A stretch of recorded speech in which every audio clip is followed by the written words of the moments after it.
4장. 그러면 육신상으로 우리 조상인 아브라함이 무엇을 얻었다고 우리가 말할 수 있겠습니까?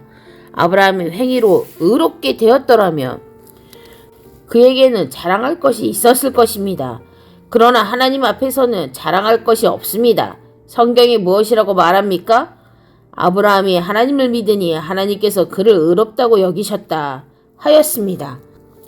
이를 하는 사람에게는 품삯을 은혜로 주는 것으로 치지 않고 당연한 보수로 주는 것으로 생각합니다. 그러나 경건하지 못한 사람을 의롭다고 하시는 분을 믿는 사람은 비록 아무 공로가 없어도 그의 믿음이 의롭다고 인정을 받습니다. 그래서 행한 것이 없어도 하나님께서 의롭다고 여겨주시는 사람이 받을 복을 다윗도 다음과 같이 말하였습니다. 하나님께서 잘못을 용서해 주시고 죄를 덮어주신 사람은 복이 있다. 주님께서 죄 없다고 인정해 주실 사람은 복이 있다.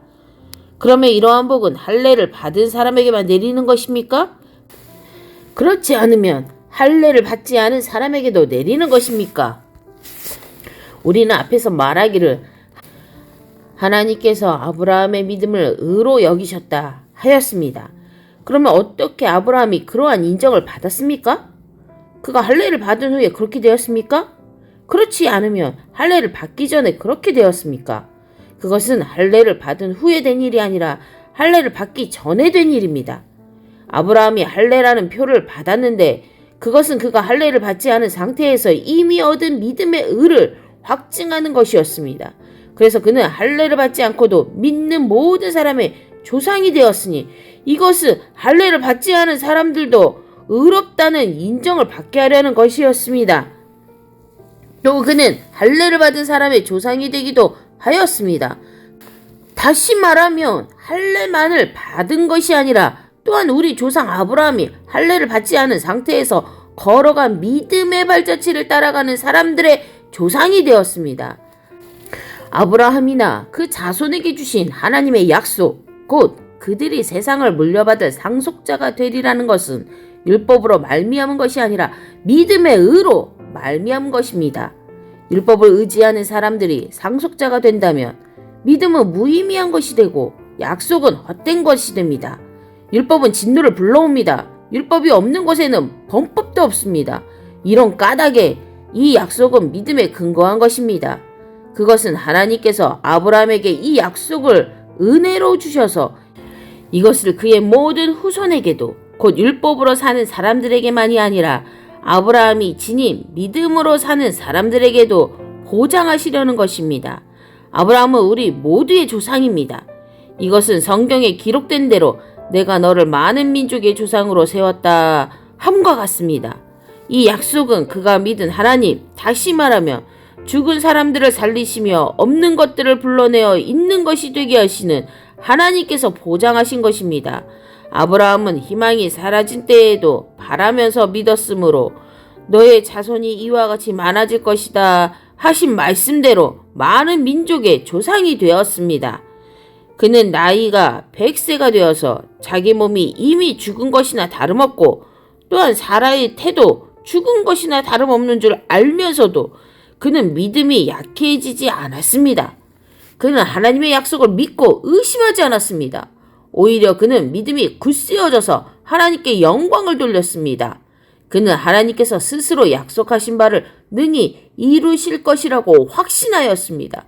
그래서 하나님께서는 이것을 보시고 그를 의롭다고 여겨주셨습니다. 그가 의롭다는 인정을 받았다 하는 말은 아브라함만을 위하여 기록된 것이 아니라 하나님께서 의롭다고 여겨주실 우리, 곧 우리 주 예수를 죽은 사람들 가운데서 살리신 분을 믿는 우리까지도 위한 것입니다. 예수는 우리의 범죄 때문에 죽임을 당하셨고 우리를 의롭게 하시려고 살아나셨습니다. 5장. 그러므로 우리는 믿음으로 의롭다 하심을 받았으므로 우리 주 예수 그리스도로 말미암아 하나님과 더불어 평화를 누리고 있습니다. 우리는 또한 그리스도로 말미암아 지금 서 있는 이 은혜의 자리에 믿음으로 나오게 되었으며 하나님의 영광에 이르게 될 소망을 품고 자랑을 합니다. 그뿐만 아니라 우리는 환난을 자랑합니다. 우리가 알기로 환난은 인내력을 낳고 인내력은 단련된 인격을 낳고 단련된 인격은 희망을 낳는 줄을 알고 있기 때문입니다. 이 희망은 우리를 실망시키지 않습니다. 하나님께서 우리에게 주신 성령을 통하여 그의 사랑을 우리 마음속에 부어주셨기 때문입니다. 우리가 아직 약할 때에 그리스도께서는 제 때에 경건하지 않은 사람을 위하여 죽으셨습니다. 의인을 위해서라도 죽을 사람은 거의 없습니다. 더욱이 선한 사람을 위해서라도 감히 죽을 사람은 드뭅니다. 그러나 우리가 아직 죄인 되었을 때에 그리스도께서 우리를 위하여 죽으셨습니다. 이리하여 하나님께서는 우리들에 대한 자기의 사랑을 실증하셨습니다. 그러므로 지금 우리가 그리스도의 피로 의롭게 되었으니 그리스도로 말미암아 하나님의 진노에서 구원을 얻으리라는 것은 더욱 확실합니다. 우리가 하나님의 원수일 때에도 하나님의 아들의 죽으심으로 말미암아 하나님과 화해하게 되었다면 화해한 우리가 하나님의 생명으로 구원을 얻으리라는 것은 더욱더 확실한 일입니다. 그뿐만 아니라 우리는 또한 우리 주 예수 그리스도로 말미암아 하나님을 자랑합니다. 우리는 지금 그로 말미암아 하나님과 화해를 하게 된 것입니다. 그러므로 한 사람으로 말미암아 죄가 세상에 들어왔고 또 그 죄로 말미암아 죽음이 들어온 것과 같이 모든 사람이 죄를 지었기 때문에 죽음이 모든 사람에게 이르게 되었습니다. 율법이 있기 전에도 죄가 세상에 있었으나 율법이 없을 때에는 죄가 죄로 여겨지지 않았습니다. 그러나 아담 시대로부터 모세 시대에 이르기까지는 아담의 범죄와 같은 죄를 짓지 않은 사람들까지도 죽음의 지배를 받았습니다. 아담은 장차 오실 분의 모형이었습니다. 그러나 하나님께서 은혜를 베푸실 때 생긴 일은 아담 한 사람이 범죄했을 때 생긴 일과 같지 않습니다. 한 사람의 범죄로 많은 사람이 죽었으나 하나님의 은혜와 예수 그리스도 한 사람의 은혜로 말미암은 선물은 많은 사람에게 더욱더 넘쳐나게 되었습니다. 또한 하나님께서 주시는 선물은 한 사람의 범죄의 결과와 같지 않습니다. 한 범죄에서는 심판이 뒤따라와서 유죄 판결이 내려졌습니다마는 많은 범죄에서는 은혜가 뒤따라와서 무죄 선언이 내려졌습니다.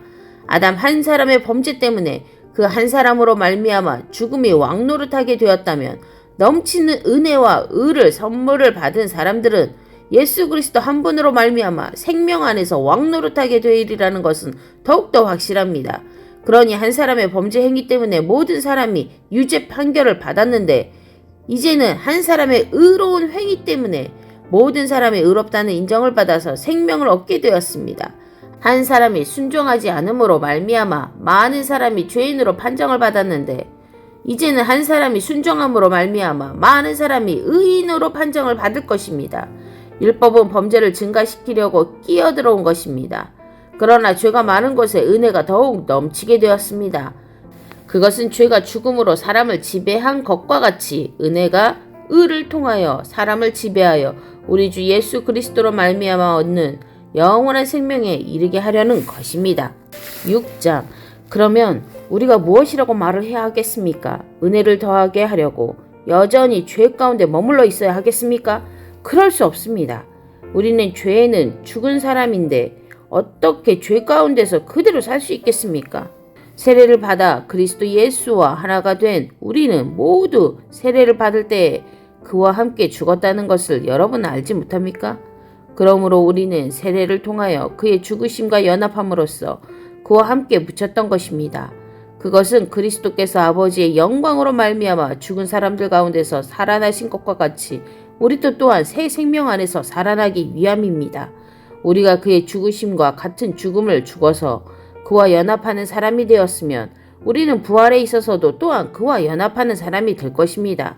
우리의 옛사람이 그리스도와 함께 십자가에 달려 죽은 것은 죄의 몸을 멸하여서 우리가 다시는 죄의 노예가 되지 않게 하려는 것임을 우리는 압니다. 죽은 사람은 이미 죄의 세력에서 해방되었습니다. 우리가 그리스도와 함께 죽었으면 그와 함께 우리도 또한 살아날 것임을 믿습니다. 우리가 알기로 그리스도께서는 죽은 사람들 가운데서 살아나셔서 다시는 죽지 않으시며 다시는 죽음이 그를 지배하지 못합니다. 그리스도께서 죽으신 죽음은 죄에 대해서 단번에 죽으신 것이요 그분이 사시는 삶은 하나님을 위하여 사시는 것입니다. 이와 같이 여러분도 죄에 대해서는 죽은 사람이요 하나님을 위해서는 그리스도 예수 안에서 살고 있는 사람이라는 것을 알아야 합니다. 그러므로 여러분은 죄가 여러분의 죽을 몸을 지배하지 못하게 해서 여러분이 몸의 정욕에 굴복하는 일이 없도록 하십시오. 그러므로 여러분은 여러분의 지체를 죄에 내맡겨서 불의의 연장이 되게 하지 마십시오. 오히려 여러분은 죽은 사람들 가운데서 살아난 사람답게 여러분을 하나님께 바치고 여러분의 지체를 의의 연장으로 하나님께 바치십시오. 여러분은 율법 아래 있지 않고 은혜 아래 있으므로 죄가 여러분을 다스릴 수 없을 것입니다. 그러면 어떻게 해야 하겠습니까? 우리가 율법 아래 있지 않고 은혜 아래 있다고 해서 마음 놓고 죄를 짓자는 말입니까? 그럴 수 없습니다. 여러분이 아무에게나 자기를 종으로 내맡겨서 복종하게 하면 여러분은 여러분이 복종하는 그 사람의 종이 되는 것임을 알지 못합니까? 여러분은 죄의 종이 되어 죽음에 이르거나 아니면 순종의 종이 되어 의에 이르거나 하는 것입니다. 그러나 하나님께 감사하는 것은 여러분이 전에는 죄의 종이었으나 이제 여러분은 전에 받은 교훈의 본에 마음으로부터 순종함으로써 죄에서 해방을 받아서 의의 종이 된 것입니다. 여러분의 이해력이 미약하므로 내가 사람의 방식으로 말하겠습니다. 여러분이 전에는 자기 지체를 더러움과 불법의 종으로 내맡겨서 불법에 빠져 있었지만 이제는 여러분의 지체를 의의 종으로 바쳐서 거룩함에 이르도록 하십시오. 여러분이 죄의 종일 때에는 의에 얽매이지 않았습니다. 여러분은 그때에 무슨 열매를 거두었습니까?